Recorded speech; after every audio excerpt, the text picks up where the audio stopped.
I want to begin by telling you a story about probably what was the most pivotal moment in my entire high school coaching career. We had a situation where a young player had made the team, and last year's number one player was at risk of losing his spot. Uh, Very dynamic young freshman came aboard the team. Uh, Very quickly, we recognized that he would be one of the top, maybe two, three, four players on the team. Within short order, he had beaten the last year's number one.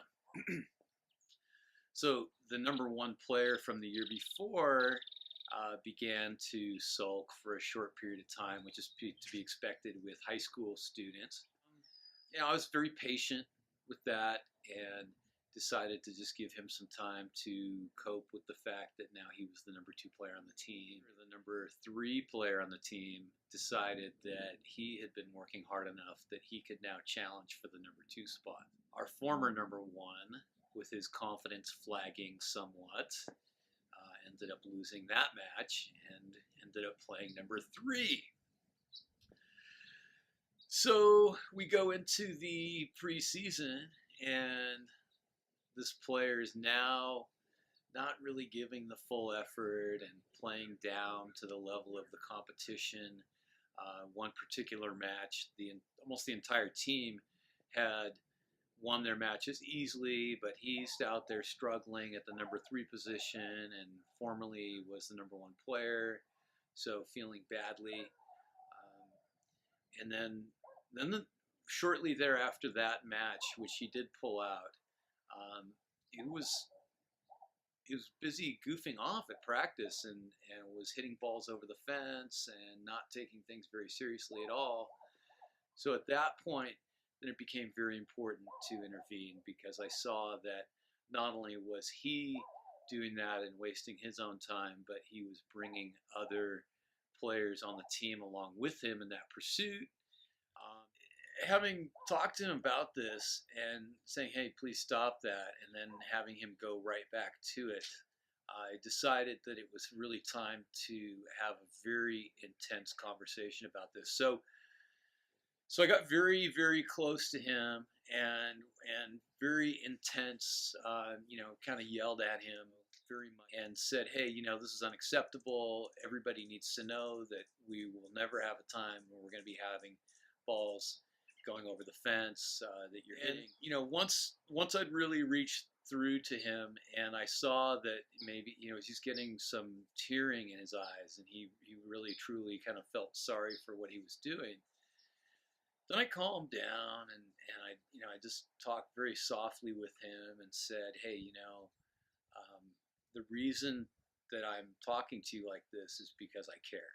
And you have a lot of talent. You could be a college tennis player. You can get a chance to challenge to move back to number two, and if you keep working on your game and improve and get back to what you can do, then you'll have a chance to challenge for number one. But ultimately, you have to know that even though I got upset with you at this time, my motive is that I care about you as a person.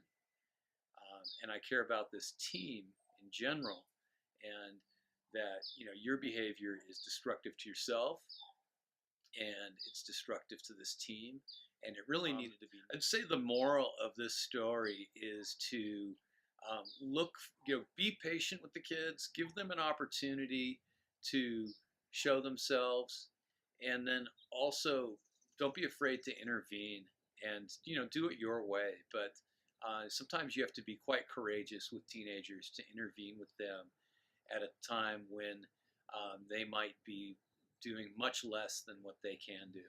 It's, I think, very, very important to have high standards of dedication and then also making the most of the time that there is in practice and being fairly serious-minded about it, even though, obviously we want to have fun.